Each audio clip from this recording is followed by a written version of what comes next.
हाँ भी पाकिस्तानी हो। घर में ट्राई नेशन सीरीज का मजा आया। वैसे मुझे समझ नहीं आ रही कि ये हमारी होम कंडीशन थी या फिर न्यूजीलैंड की होम कंडीशन थी, क्योंकि वो बंदे यहाँ पे आके 3 मैचेस खेले उन्होंने इस ट्राई नेशन सीरीज में और तीनों के तीनों जीत गए। और हमारी टीम आप देखें 1 मैच सिर्फ जीती, 2 मैच हार गई और गंदे तरीके से हारे। पहले तो रिजवान भाई आप मुझे बताएं कि आपने पहले हर गेंद पे रिव्यू लेना होता है, हर गेंद पे अपील करनी होती है, और जब टाइम आता है जब आपको रिव्यू लेना जरूरी होता है तब वो बंदा रिव्यू नहीं लेता।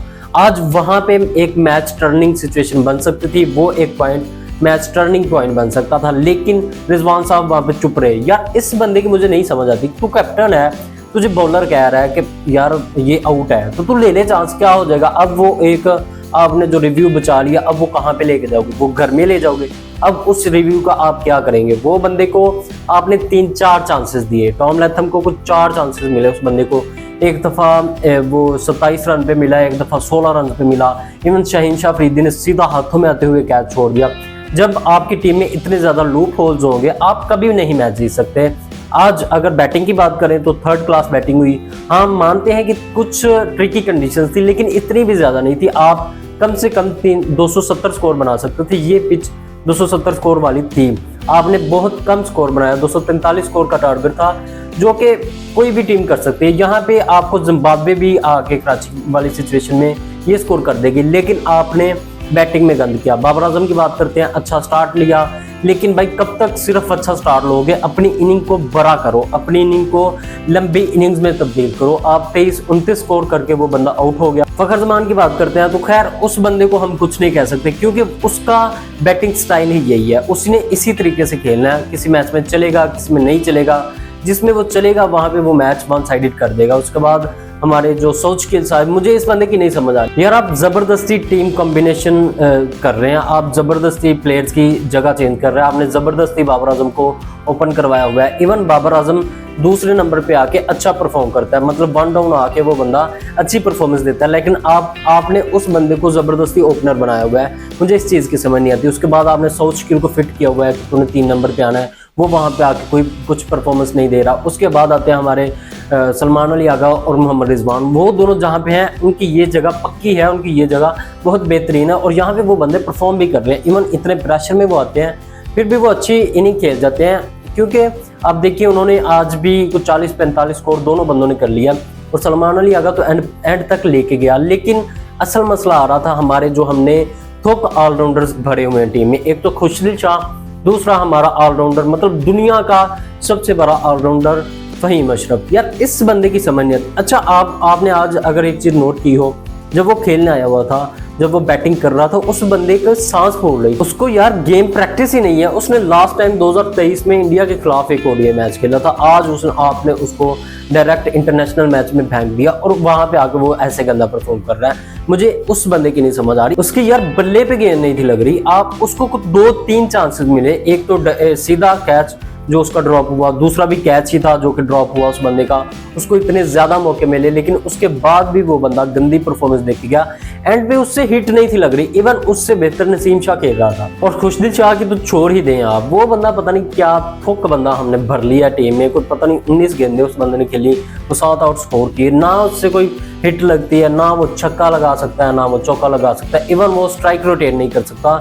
जब खुशदिल शाह था मिडल में, खुशदिल शायद फहीम अशरफ था, तब उस टाइम पे फहीम अशरफ से ज्यादा गेंदें नसीम शाह खेल रहा था। मतलब एक टेल एंडर आके आपके ऑलराउंडर से ज्यादा गेंदें खेल रहा है। और आप अगर एवरेज देखें तो फहीम अशरफ की तकरीबन 10-12 स्कोर की एवरेज है, और इससे ज्यादा शाहीन शाह अफरीदी की एवरेज है, इससे ज्यादा नसीम शाह की एवरेज है। और जिस बंदे को आप प्रॉपर ऑलराउंडर की तरह लेके जा रहे हैं वो बंदा आपका थोक ऑलराउंडर। और अब आपके पास और कोई ऑप्शन भी नहीं है, क्योंकि 11 तारीख तक आपके पास टाइम था, आप स्क्वाड चेंज कर सकते थे, लेकिन अब वो टाइम गुजर चुका।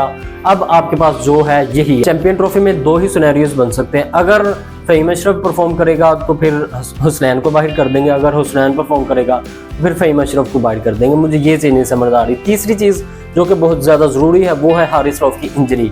उस बंदे की इंजरी अभी तक तो जो हमें पीसीबी ने बताया वो यही कि चैंपियन ट्रॉफी के लिए वो बंदा अवेलेबल होगा। लेकिन मोहम्मद आमर का मैं एक इंटरव्यू देख रहा था, वहां पे उस बंदे ने बोला कि जो इंजरी हारिस रऊफ को हुई है इसके लिए कम से कम 6 हफ्ते लगते हैं, 6 हफ्ते नहीं तो 3 हफ्ते तो ज़रूरी होते हैं जिसमें ये रिकवर कर पाते हैं। तो पता नहीं अब क्या बनेगा पाकिस्तान का चैंपियन ट्रॉफी में, क्योंकि अभी तक हमारी टीम कंफ्यूज जा रही है। चैंपियन ट्रॉफी का मैच शुरू होने में तो 4 दिन रह चुके हैं, वो भी पहला मैच हमारा न्यूजीलैंड के साथ होगा जिससे हमने ऑलरेडी 2 मैचेस हार लिए हैं और ये हमारे लिए होम कंडीशंस नहीं है, ये हमारे लिए अवे कंडीशंस है और न्यूजीलैंड के लिए ये होम कंडीशंस है। और हमारा पहला मैच 19 फरवरी को न्यूजीलैंड के साथ होने वाला है चैंपियन ट्रॉफी का, और पहला मैच बहुत ज़्यादा ज़रूरी होता है क्योंकि ये जो इस दफ़ा फिक्सचर्स बने हुए हैं, जो इस तरफा एक फॉर्मेट है चैंपियन ट्रॉफी का, वो इस तरह है कि अगर आपने पहला मैच हार लिया तो आप 50-60% चैंपियन ट्रॉफी से बाहर हो जाएंगे। ऐसा एक फॉर्मेट है इस चैंपियन ट्रॉफी का। तो ये मैच हम तो ऑलरेडी 2 मैचेस हार चुके हैं न्यूजीलैंड से, और तीसरा मैच हम कैसे ही जीत पाएंगे, वो भी इसी सेम पिच पे जहाँ पे आज हमने मैच हारा। तो मुझे ये चीज़ समझ नहीं आ रही कि आप चैंपियन ट्रॉफी में किस कॉम्बिनेशन के साथ जाएंगे। अगर आप बाबर से ओपन करवाते हैं तो बाबर वहाँ पे नाकाम हो रहा है। इस पूरी सीरीज में आपने देख लिया 3 मैचेस में उस बंदे ने ओपन किया और तीनों में नाकाम हुआ। उसके बाद वन डाउन जो बंदा आ रहा है साउथगेल, वो भी नाकाम हो रहा है। उसके बाद जो हमारा मिडिल ऑर्डर में 2 बंदे हैं वो सिर्फ काम कर रहे हैं। उसके बाद जो हमारे हार्ड हिटर हैं जिनको हमने एज अ फिनिशर टीम में रखा हुआ है वो सारे कम बैक कर रहे हैं, मतलब वो अरसे बाद, को 2 साल बाद आ रहा है, को 3 साल बाद आ रहा है, वो बंदे कम बैक कर रहे हैं। उनको गेम का एक्सपीरियंस ही नहीं है, उनको गेम प्रैक्टिस ही नहीं है। आपने आज फ़हीम अशरफ की बॉडी लैंग्वेज से देख लिया, आपने आज खुशदिल शाह की बॉलिंग से देख लिया, उस बंदे की बैटिंग से देख लिया। आज के दिन में सिर्फ एक ही चीज़ अच्छी हुई, वो ये थी कि पाकिस्तान ने टॉस जीत के बैटिंग चूज़ की।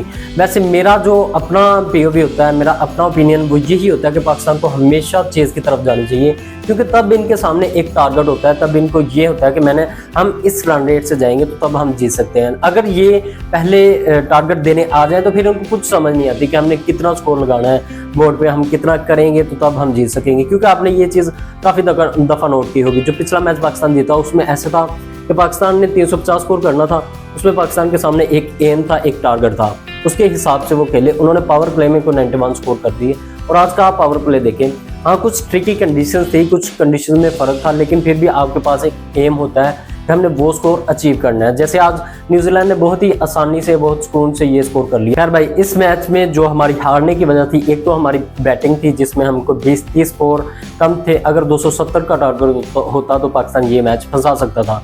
दूसरे कुछ पॉजिटिव्स हैं, जैसे नसीम शाह फॉर्म में आ गया, जैसे शहीन शाह ने अच्छी बॉलिंग की, बॉलिंग बेहतर हो रही थी क्योंकि दूसरी इनिंग में जब वो बॉलिंग करने आए थे पाकिस्तानी, तो तब स्विंग ज़्यादा हो रही थी, तब स्पिन ज़्यादा हो रही थी। मुझे बस दुख इस चीज़ का है कि पाकिस्तान ने वहाँ पे रिव्यू नहीं लिया और शहीन शाह अफरीदी से वो कैच कैसे ड्रॉप हो गया। उसके फ़ौरन बाद साउथगेल ने भी स्लिप पे कैच ड्रॉप कर दिया। भाई अब डर का माहौल बना हुआ है क्योंकि इस टाइम पाकिस्तान टीम बहुत ज़्यादा कंफ्यूज्ड है। इनको अपने कॉम्बिनेशन का नहीं पता, इनको ओपनर का नहीं पता, उसके अलावा इनके बॉलिंग लाइनअप जो है वो उसकी नहीं समझ आ रही कि कौन बंदा फॉर्म में है, कौन बंदा कम बैक कर रहा है, कौन ओपन करेगा, कौन क्या करेगा, कुछ भी नहीं समझ आ रहा। ये अल्लाह तवक्कल ही पाकिस्तान इस चैंपियन ट्रॉफी में अपनी जगह बना पाएगा, क्योंकि पहला मैच हमारा न्यूजीलैंड के साथ है। अगर पाकिस्तान वो मैच जीत गया तो फिर तो बहुत ठीक है, क्योंकि फिर पाकिस्तान बांग्लादेश से भी जीत जाएगा। इंडिया वाला मैच तो आप छोड़ ही दें, वो मुझे लगता है, मेरा जो अपना ओपिनियन है वो यही है कि वो वन साइडेड होने वाला है। या तो इंडिया ले जाएगा या फिर पाकिस्तान ले जाएगी, क्योंकि इंडिया के पास प्रॉपर स्पिनर्स हैं, उनका बुमराह है नहीं इस दफ़ा, और पाकिस्तान के पास प्रॉपर फास्ट बॉलर्स हैं, इनके पास कोई स्पिनर नहीं है। ये थी आज के मैच की स्टोरी। आपको कैसी लगी कमेंट करके ज़रूर बताइएगा। मिलते हैं अगली वीडियो में, तब तक अपना ख्याल रखिएगा।